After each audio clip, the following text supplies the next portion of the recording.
Space weather headed in our direction. We'll cover it.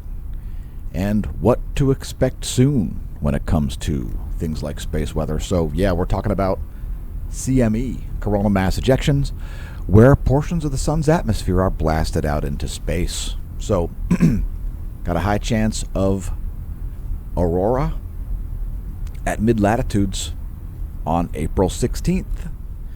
So it's exciting stuff. And yeah, we'll talk about that in a little bit more here. So let's briefly go through this short video. And by the way, thanks for tuning into the Smash News Network, least busted name in news. Brief look at cosmic rays. We're going to see a big decrease in cosmic ray flux as that second CME is most definitely headed directly toward Earth. Now, it is a slow mover.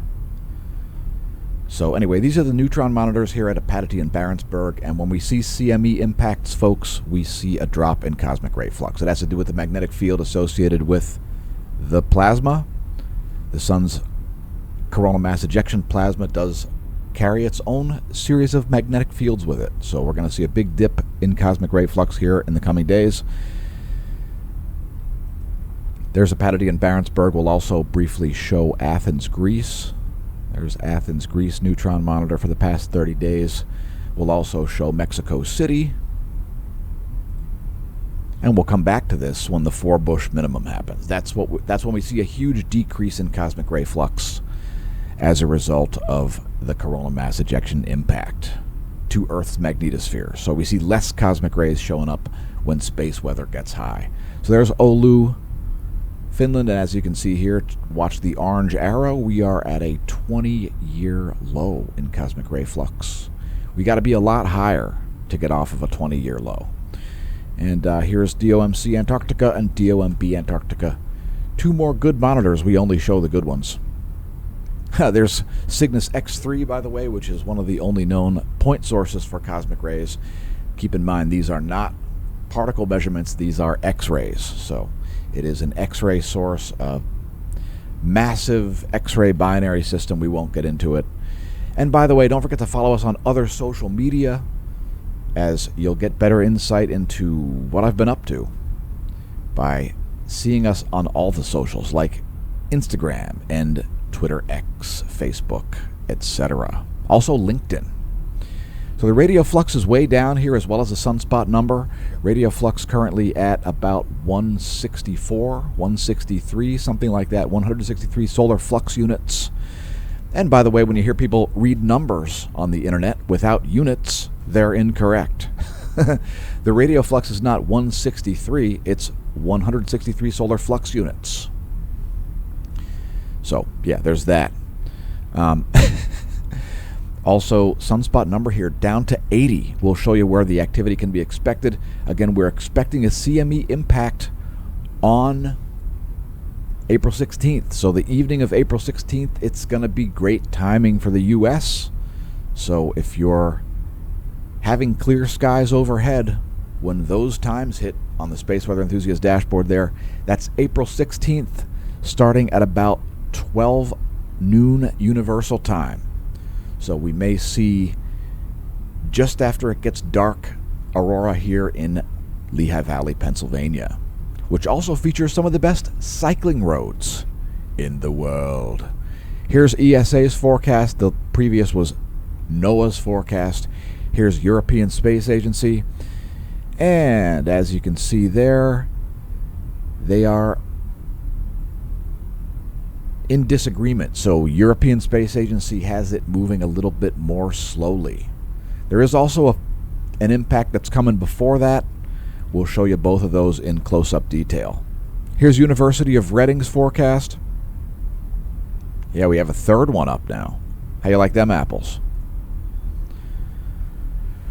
There's a third forecast. And they've got it moving a little bit faster, but a very dense wave striking Earth. So yeah, this is very much directly oriented toward Earth type of a scenario. Here is, that's NOAA's Enlil spiral.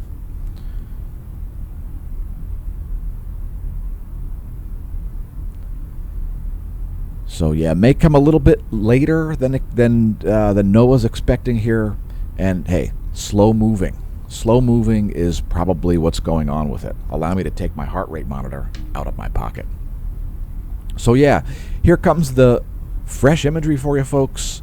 It's so good. It's so good. And here you go. Dag. So we do have a very fast moving comet coming right around from this area right in here. See that comet moving in there. And yeah. Oh wait, yeah, here we go. Right in this area here, right by the aperture.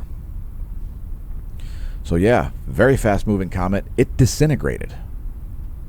It clearly disintegrated.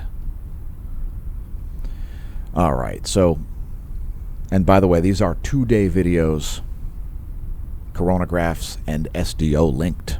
Now, we do have an active region there setting. We do have the possibility of X-class solar flares there right by where we have the Earth scale in that imagery.